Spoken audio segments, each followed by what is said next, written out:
Imagine taking a 4-year MIT computer science curriculum, the exams, the coding projects, the advanced math, and finishing the entire thing in just 12 months.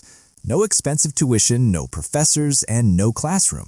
Just one person, a stack of textbooks, and a relentless method. This actually happened.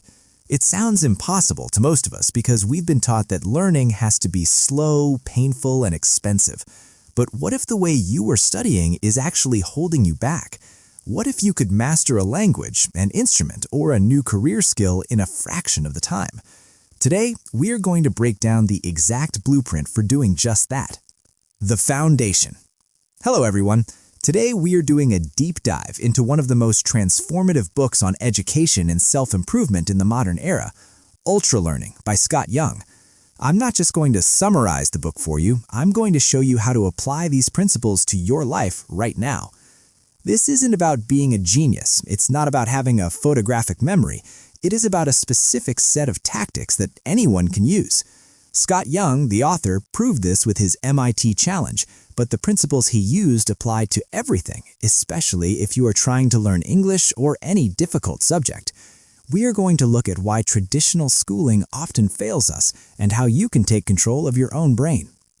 The MIT Challenge and the Active Shift. Let's start with the story that sparked this movement. Scott Young wanted the knowledge of a computer science degree but didn't have the time or money to go back to university, so he downloaded the open-source curriculum from MIT.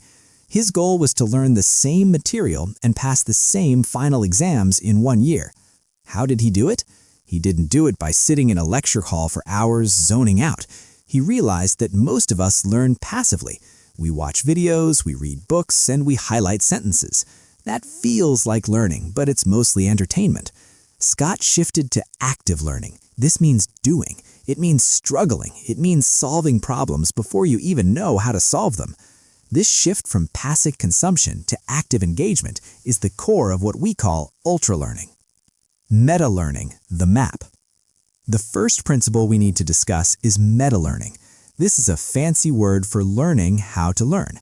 Think about it like this. If you want to travel through a dense forest, you don't just start running. You will get lost. You stop, you look at a map, and you plan your route.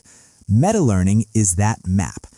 Many people skip this. They just buy a textbook and start reading chapter 1. But how to learn anything faster isn't about reading faster. It's about knowing what to read and what to ignore. You need to look at the skill you want, break it down. What are the concepts? What are the facts? What are the procedures? If you are learning English, don't just study English. That is too vague. A vague goal leads to vague results. Instead, define your map. I want to hold a 30-minute conversation about my job. Now you know exactly what vocabulary to learn and what grammar matters. You stop wasting time on things that don't get you to your destination. Focus, the engine of learning. Once you have your map, you need fuel. That fuel is focus. We live in a world designed to distract us. You cannot learn difficult things while multitasking. It is biologically impossible to engage in deep learning while checking your phone every 10 minutes. The author explains that focus is a muscle. If yours is weak right now, that's okay. You have to build it. But you must understand that multitasking is a lie. When you switch from your study to your phone and back again, you are creating attention residue.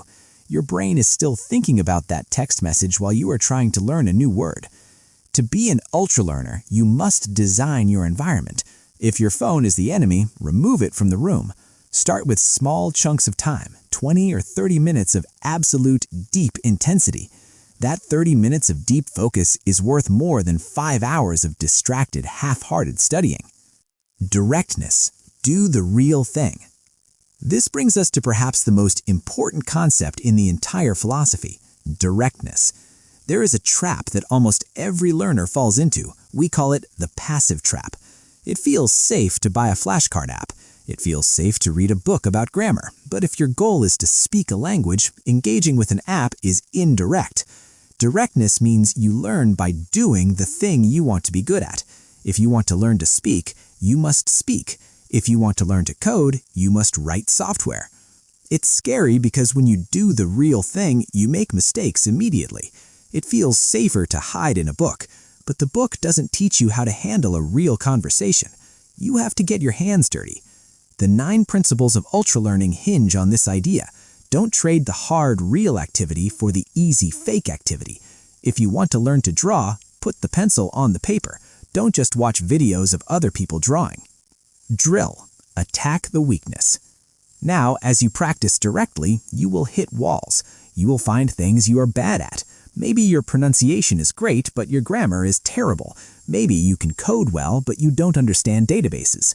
This is where the principle of drill comes in. In sports, a tennis player doesn't just play full matches all day.